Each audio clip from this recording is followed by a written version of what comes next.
أعوذ بالله من الشيطان الرجيم بسم الله الرحمن الرحيم وما أهلكنا من قرية إلا لها منذرون ذكرى وما كنا ظالمين وما تنزلت به الشياطين وما ينبغي لهم وما يستطيعون إنهم عن السمع لمعزولون فلا تدع مع الله إلها آخر فتكون من المعذبين وأنذر عشيرتك الأقربين واخفض جناحك لمن اتبعك من المؤمنين فإن عصوك فقل إني بريء مما تعملون وتوكل على العزيز الرحيم الذي يراك حين تقوم وتقلبك في الساجدين إنه هو السميع العليم۔ اور ہم نے جس بستی کو بھی ہلاک کیا ہے اس کے لیے ڈرانے والے موجود تھے نصیحت کے طور پر، اور ہم ظلم کرنے والے نہیں تھے، اور شیاطین اس قرآن کو لے کر نہیں اترے ہیں، اور نہ ہی ان کے لیے مناسب ہے اور نہ وہ یہ کر سکتے ہیں۔ یقیناً وہ تو اس قرآن کی آسمانی وحی کے سننے سے بھی روک دیے گئے ہیں، لہذا آپ اللہ کے ساتھ کسی دوسرے خدا کو نہ پکاریے ورنہ تم ان لوگوں میں شامل ہو جاؤ گے جن کو عذاب دیا جائے گا۔ اور اے پیغمبر صلی اللہ علیہ وسلم، آپ اپنے قریب ترین رشتہ داروں کو، خاندان والوں کو ڈرائیے اور خبردار کیجیے، اور ایمان والے لوگوں میں جو آپ کے پیچھے چلتے ہیں ان کے لیے اپنے بازوؤں کو جھکا دیجیے۔ پھر اگر وہ آپ کی نافرمانی کریں تو آپ کہہ دیں کہ میں تمہارے کاموں سے بری ہوں، اور اس ذات پر بھروسہ کیجیے جو عزت والا ہے اور رحم والا بھی ہے۔ وہ ذات جو آپ کو اس وقت بھی دیکھتی ہے جب آپ نماز کے لیے کھڑے ہوتے ہیں، اور سجدہ کرنے والوں کے درمیان آپ کے نشست اور برخاست کو اور آپ کے پھرنے کو دیکھتی ہے۔ یقیناً وہی ذات خوب سننے والی ہے اور خوب جاننے والی ہے۔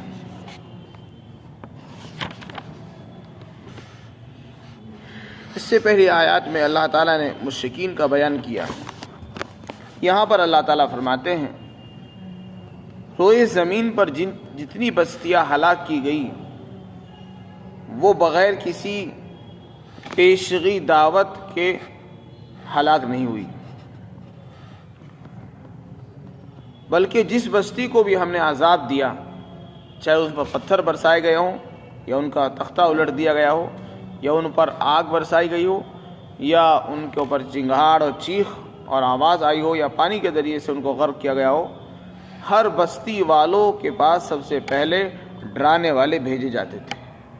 منذر کے معنی انذار، ڈرانے والے یعنی خبردار کر دینے والے، کسی کو آگاہ کر دینا آنے والے خطرات سے، کسی کو خبردار کر دینا، اس کو انذار کہتے ہیں۔ اللہ رب العزت ارشاد فرماتے ہیں ہم نے جس بستی کو بھی ہلاک کیا تو پہلے اس کے پاس پیغمبر بھیجے، انبیاء کو بھیجا، ان کے نائبین کو بھیجا، ڈرانے والے کو بھیجا، انہوں نے جا کر ان کو سمجھایا اور اللہ کی عبادت کی، ان کو دعوت دی کہ ایک اللہ کی عبادت کرو اور اپنے وقت کے نبی کی بات مانو۔ سب کو اس بات کی دعوت دی گئی، لیکن جب انہوں نے کوئی کان نہیں دھرا ان کی باتوں پر، انبیاء کی دعوتوں کو جھٹلا دیا اور اللہ کا بھی انکار کر بیٹھے، تو پھر ہم نے ان کو ڈھیل بھی دی۔ ایسا نہیں کہ انکار کرنے کے بعد فوراً عذاب آ گیا، بلکہ ہم نے ان کو ڈھیل دی کہ اچھا ہے، ہو سکتا ہے آج نہیں تو کل سمجھ میں آ جائے گی بات، کل ان کی سمجھ میں آئے گی، کل ہدایت مل جائے، لیکن وہ سمجھنے والے نہیں تھے، وہ اپنی باتوں پر اڑے رہے۔ اس کے بعد پھر ہم نے ان کو ہلاک کر دیا۔ آگے فرماتے ہیں کہ وہ جو ڈرانے والے آتے تھے وہ خیر خواہی کے طور پر آئے، ان کے پاس خیر خواہ بن کر آئے، ان کی کوئی اپنی ذاتی غرض، ذاتی مفادات، دنیاوی فائدہ شامل نہیں ہوتا تھا، وہ آتے تھے صرف ان کی خیرخواہی کے لیے، اپنا مفاد پیش نظر نہیں، قوم کا فائدہ سامنے رکھ کر ڈرانے کے لیے آیا کرتے تھے۔ اسی کو کہتے ہیں ذکر، نصیحت اور خیرخواہی کے لیے۔ آگے فرمایا ہم ظالم بھی نہیں تھے،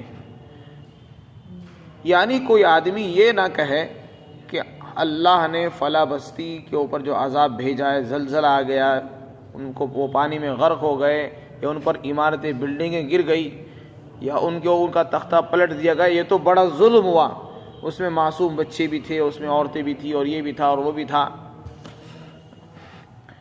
یہ الفاظ کسی کو کہنے کا حق نہیں ہے۔ اللہ تعالیٰ فرماتے ہم ظالم نہیں ہیں۔ اللہ ظالم نہیں ہے، نہ ظلم کرتا ہے، نہ حقیقت میں کرتا ہے، نہ صورتاً کرتا ہے۔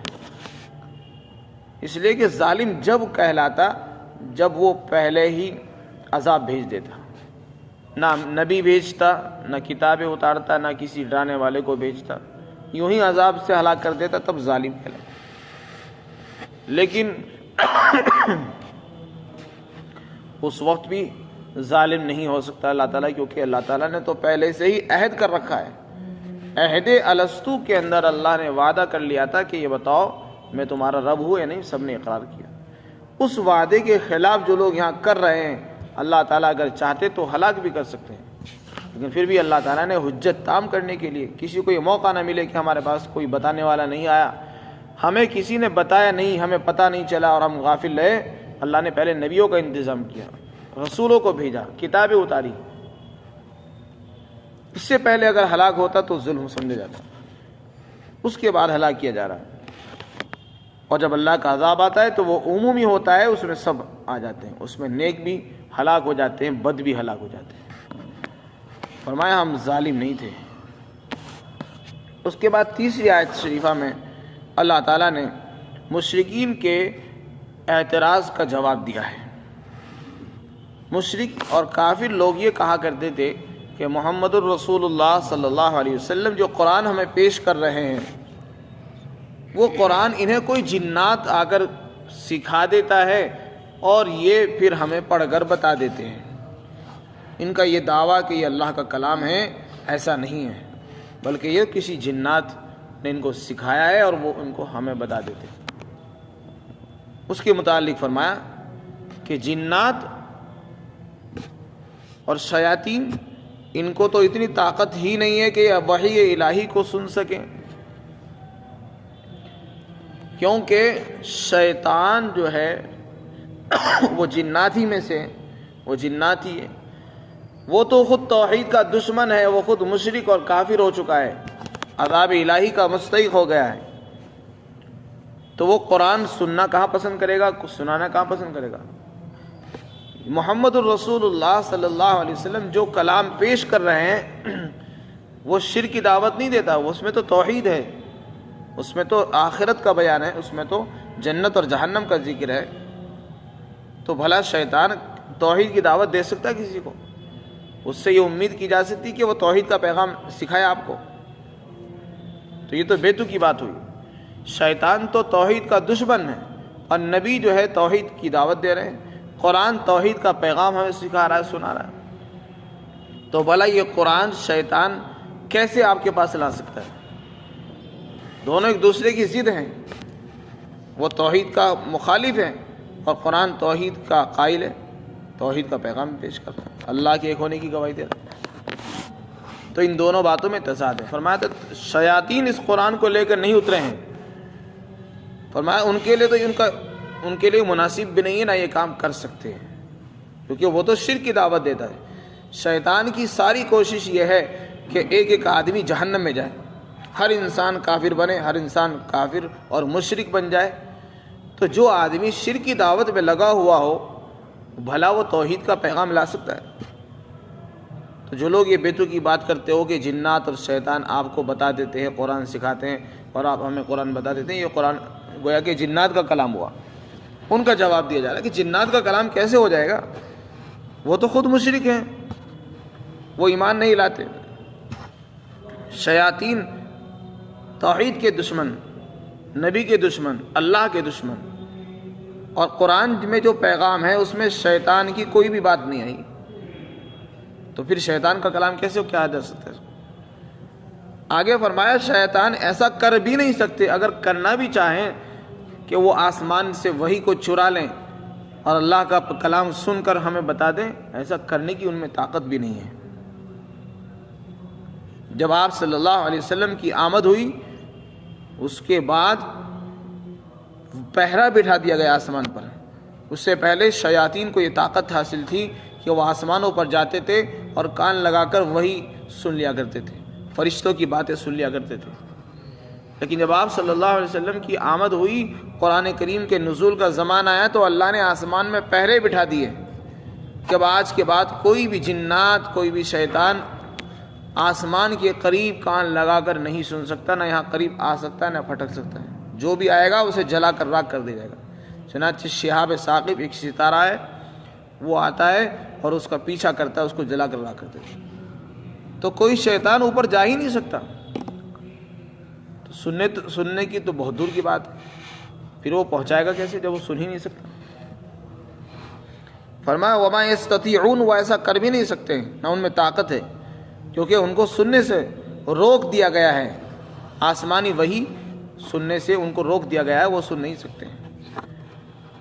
آگے ارشاد فرمایا، آپ صلی اللہ علیہ وسلم کو خطاب کیا جا رہا، اے پیغمبر صلی اللہ علیہ وسلم، آپ جو ہے اللہ کو پکاریے، اللہ کے ساتھ کسی اور کو مت پکاریے۔ مطلب یہ ہے شرک نہ کریے، اللہ کے علاوہ جو کچھ بھی ہے سب مخلوق ہے، اللہ کے علاوہ جو بندے ہیں، انسان ہو، جنات ہو، یہ سب اللہ کی مخلوق ہے، ان میں سے کسی کو خدائی کا درجہ نہ دیں۔ پکارنے کا مطلب یہ ہے اللہ تو وہ ذات ہے جو خدا ہے، جس کے اندر ہر قسم کی طاقت ہے، ہر کام کر سکتا ہے وہ۔ اللہ تعالی پاک ہے، بے عیب ہے، اور نبی معصوم ہے۔ کسی مخلوق میں سے کسی کو بے عیب سمجھنا کہ اس میں تو کوئی کمی نہیں ہے، یہ خدا سمجھنا ہے اس کو۔ ہم یہ کہیں کہ فلاں آدمی تو بالکل بے عیب ہے، اس میں کوئی عیب ہی نہیں، اس کا مطلب یہ کہ ہم نے شرک کیا ہے، ہم نے اس کو خدائی کا درجہ دے دیا۔ یہ صفت صرف اللہ کی ہے، وہ بے عیب ہے، اس کے اندر کوئی عیب نہیں ہے، کوئی نقص نہیں ہے، کوئی کمی نہیں ہے۔ اور کسی مخلوق کے بارے میں یہ عقیدہ بنائیں کہ وہ بے عیب ہے، یہ شرک ہے۔ معصوم صرف نبی ہوتا ہے، کسی غیر کو معصوم سمجھ لینا، بے گناہ سمجھ لینا کہ اس سے تو غلطی ہو ہی نہیں سکتی، یہ ہماری غلطی ہے، یہ عقیدے کی خرابی ہے، عقیدے کا بگاڑ ہے۔ جس کا جو مقام ہے اس کو وہ درجہ دیا جائے، اور اگر وہ درجہ نہیں دیں گے تو پھر ہم گرفت کے شکار ہو سکتے ہیں۔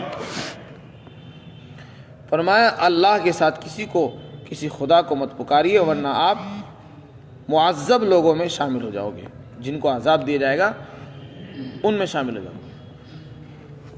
مفسرین نے لکھا ہے اس آیت کریمہ کے تحت کہ اس میں خطاب تو حضور کو ہے، اور حضور کو یہ دھمکی دی جا رہی ہے کہ اگر آپ نے اللہ کو چھوڑ کر یا اللہ کے ساتھ ساتھ کسی اور کو بھی پکارا، کسی اور سے مدد مانگی، کسی اور کو خدائی درجہ دیا، خدائی اختیارات کسی اور کے لیے ثابت کر دیے، تو تمہاری پکڑ ہو جائے گی، عذاب ہو جائے گا۔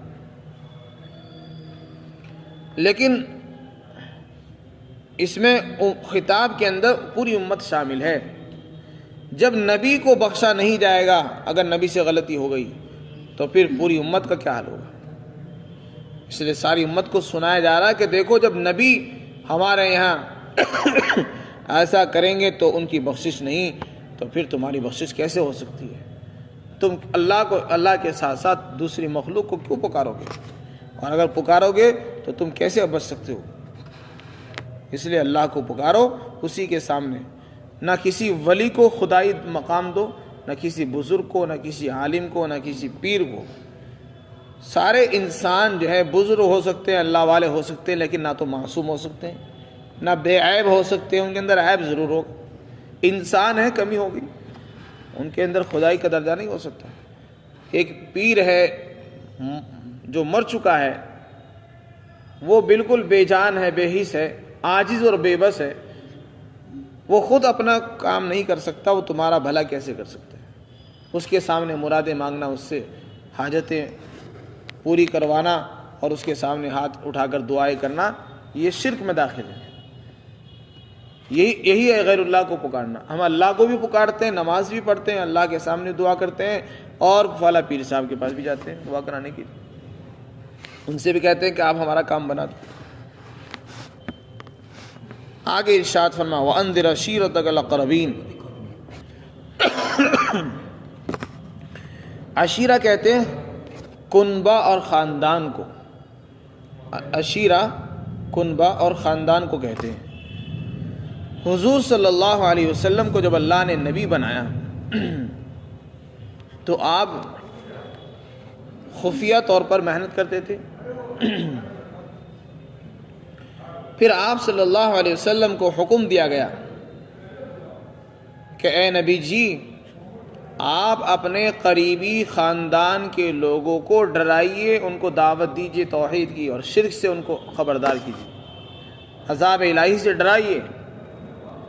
جب یہ حکم نازل ہوا تو آپ نے علی الاعلان دعوت شروع کی، اس سے پہلے آپ خفیہ طور پر کام کرتے تھے۔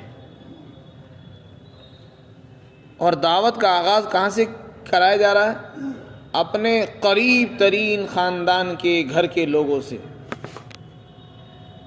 چنانچہ آپ صلی اللہ علیہ وسلم اس حکم کی تعمیل میں صفا پہاڑ پر تشریف لے گئے۔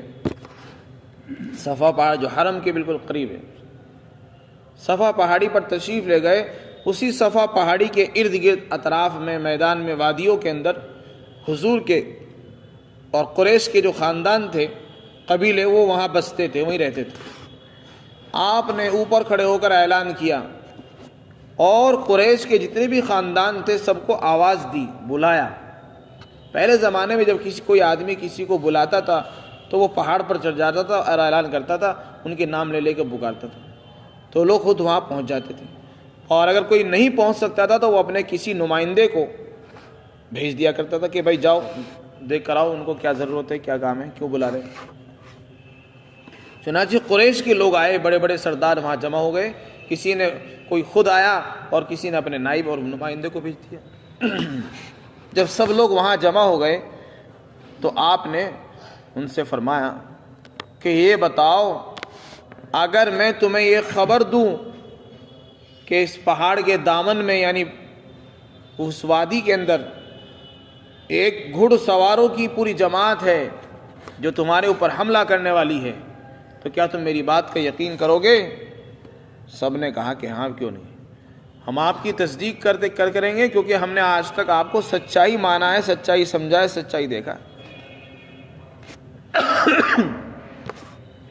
ما جربنا علیک الا صدقا، ہم نے آپ کو سچا سمجھا اب تک، آج تک آپ کا کوئی جھوٹ ہمارے سامنے آیا ہی نہیں۔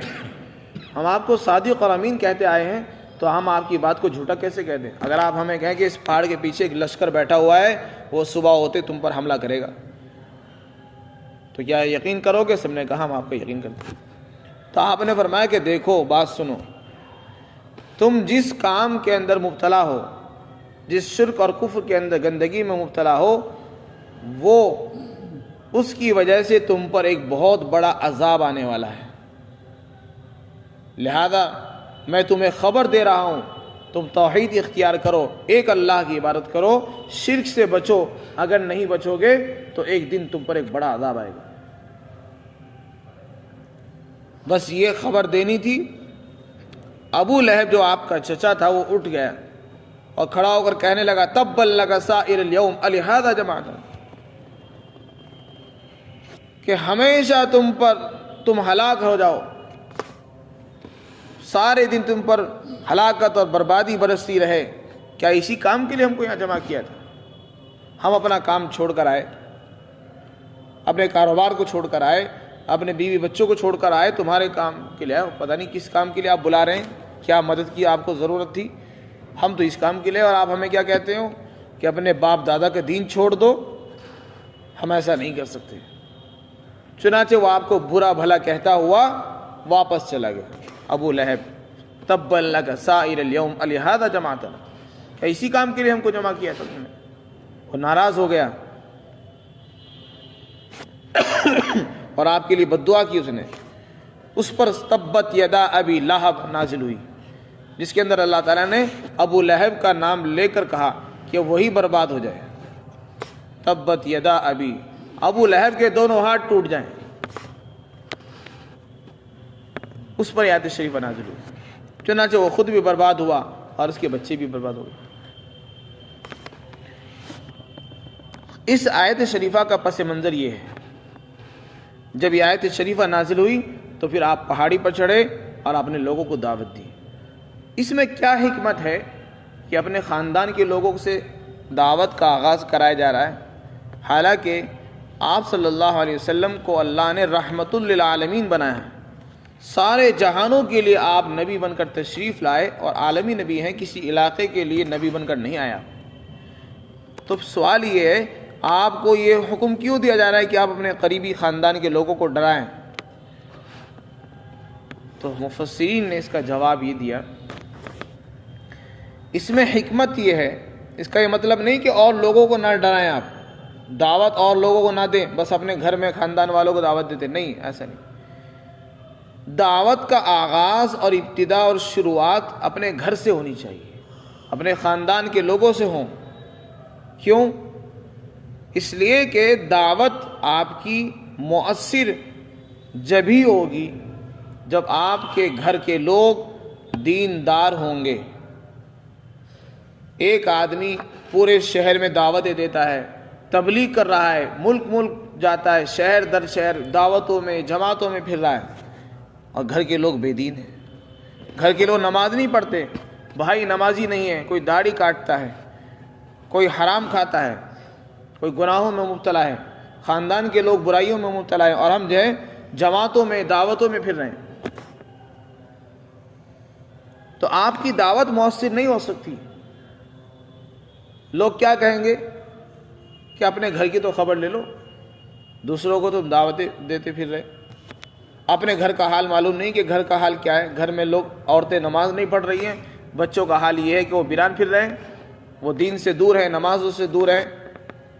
تو جب یہ لوگ جملے اس طرح کے کہتے ہیں تو اس سے دعوت کا جو اثر ہوتا ہے وہ ہلکا پڑ جاتا ہے، اور جب ہماری بنیاد مضبوط ہوگی، اگر ہم ایک جملہ بھی کہیں گے تو اس کا بھی اثر ہوتا ہے۔ تو اپنی دعوت کو مؤثر بنانے کے لیے، پیغام کو، اپنی بات کو مضبوط پختہ کرنے کے لیے اللہ تعالیٰ نے آپ کو یہ نسخہ بتایا اور یہ فرمایا کہ دیکھو، جب اصلاحی کام شروع کرو، جب دین کا کام شروع کرو یا کوئی بھی دینی محنت شروع کرو تو اپنے گھر سے اس کا آغاز ہونا چاہیے، اپنے خاندان کے لوگوں سے اس کا آغاز ہو۔ اس کا ایک فائدہ تو یہ ہوگا کہ تمہاری بات میں اثر آئے گا، تمہاری بات مضبوط ہوگی، پختہ ہوگی، دوسرے لوگ کہیں گے ہاں یہ انسان اچھا آدمی ہے، اس کے گھر والے بھی دیندار ہیں، اس کا خاندان بھی دیندار ہیں، لہذا اس کی بات کو لوگ لیں گے، قبول کریں گے۔ اور دوسری بات کیا ہوگی؟ جس بات کو گھر والے قبول کر لیتے ہیں تو اسے باہر والے آرام سے قبول کرتے ہیں، اور جس انسان کی دعوت کو گھر والوں نے ٹھکرا دیا تو باہر والے اس کو قبول نہیں کرتے، یہ کہتے تھے جب گھر والے ہی مخالفت کر رہے ہیں تمہاری تو ہم کیوں قبول کریں۔ اسی طریقے سے علماء نے لکھا ہے کہ جب کوئی آدمی کوئی کام کرتا ہے اور خاندان والے اس کا ساتھ دے دیں تو پھر کوئی طاقت نہیں ہے اسے روک دے، کیونکہ خاندان والوں کی جو طاقت ہوتی ہے اور گھر والوں کا جو ساتھ ہوتا ہے وہ ایک مضبوط طاقت ہوتی ہے، اس کے سامنے دوسرے لوگ کمزور پڑ جاتے ہیں۔ جب لوگ دیکھتے ہیں کہ اس کے ساتھ اس کا خاندان بھی ہے، اس کے ساتھ اس کا گھر بھی ہے، اس کے ساتھ اس کے رشتہ دار بھی ہیں، تو اس کی بات میں وزن پیدا ہو جاتا ہے، اس کی بات کمزور نہیں رہتی، اس کی بات پختہ مضبوط ہو جاتی ہے۔ تو اس لیے حضور صلی اللہ علیہ وسلم کو حکم دیا، آپ نے پہاڑی پر چڑھ کر فرمایا اے فاطمہ، اے عباس، اپنے چچا کو خطاب کیا، اور اپنی پھوپھی کو خطاب کیا، اے صفیہ، میں اللہ کے عذاب سے تمہیں بچا نہیں سکتا ہوں، جب اللہ کا عذاب آئے گا نہ میری بات بچا سکتی نہ میرا مال بچا سکتا، تم یہ چاہو گے کہ میرا اپنے مال کے ذریعے تم کو بچا لوں، میں نہیں بچا سکتا۔ تو آپ نے اس بات ارشاد فرمائی، اور آپ نے اپنی دعوت کا آغاز اپنے خاندان کے لوگوں سے کیا. یہ سنت طریقہ ہے اور اس سے اپنی بات مؤثر ہو جاتی ہے. پھر آگے دوسرا حکم ارشاد فرمایا کہ جب آپ لوگوں کو دعوت دے رہے ہیں تو آپ کا ایک خاندان بن گیا ہے، آپ کا ایک جماعت بن گئی ہے، آپ کی لوگ آپ کے ساتھ جڑ رہے ہیں، تو جو ایمان والے آپ کے ساتھ جڑے ہوئے ہیں ان کے ساتھ بہت نرمی کا معاملہ کریں، شفقت مہربانی کا معاملہ کریں، محبت والا معاملہ ہونا چاہیے. ان کے ساتھ سختی تشدد والا معاملہ بالکل نہ ہو. اس لیے کہ کوئی بھی آدمی کسی کے ساتھ جڑتا ہے تو شفقت اور مہربانی کے ساتھ جڑتا ہے، جہاں سختی دیکھتا ہے دور ہو جاتا ہے. اگر آپ چاہتے ہیں کہ ایمان والے تمہارے ساتھ لگے رہیں تو آپ بھی اپنے بازو کو جھکا لیجیے، یعنی آپ ان کے ساتھ تواضع سے پیش آئیے. یہ ایک بڑے کو حکم دیا جا رہا ہے. اس میں ہر امیر اور دائی کو حکم ہے کہ جب وہ کوئی ذمہ داری لے تو اپنی جماعت کے افراد کے ساتھ نرمی سے پیش آئے، شفقت والا معاملہ، محبت والا، پیار والا معاملہ کرے. آگے فرمایا اگر یہ لوگ آپ کی نافرمانی کریں تو آپ ان سے بیزاری کا اظہار کر دیں کہ میں تمہارے عمل سے بیزار ہوں، میں تمہارے ساتھ نہیں رہ سکتا. اور آپ اللہ پر بھروسہ کریں جو زبردست ہے اور رحیم ہے. اللہ کی صفات بیان کی کہ اللہ سے غافل نہ ہو. اللہ تعالیٰ تمہیں دیکھ رہا ہے، جب تم نماز پڑھتے ہو جب بھی دیکھتا ہے، جب نماز کے لیے کھڑے ہوتے ہو جب بھی دیکھتا ہے، اور جب نمازیوں کے درمیان سجدہ کرتے ہو، رکوع کرتے ہو، اور نشست اور برخاست یعنی تمہارا اٹھنا بیٹھنا اور تمہارا پھرنا، یہ سارے حرکات اور سکنات تمہاری اللہ تعالیٰ دیکھتا ہے اور سنتا بھی ہے، جانتا بھی ہے. لہذا گھبرانے کی کوئی بات نہیں ہے. اللہ کا پیغام پہنچائیے اور اس ڈر کو دل سے نکال دے کہ مجھے فلاں دشمن نقصان پہنچائے گا. نہیں، اللہ دیکھتا ہے، وہ حفاظت بھی کرنے والا ہے، وہ سننے والا بھی ہے، وہ جاننے والا بھی ہے، طاقت والا بھی ہے. اس لیے فرمایا وَتَوَكَّلْ عَلَى الْعَزِيزِ الرَّحِيمِ، توکل کیجئے اس ذات پر جو آپ کو دیکھتی ہے، نماز کے وقت میں، سجدے میں آپ کے الٹ پھیر کو بھی دیکھتی ہے اور خوب سننے والی ہے، جاننے والی ہے. اللہ تعالیٰ ہم سب کو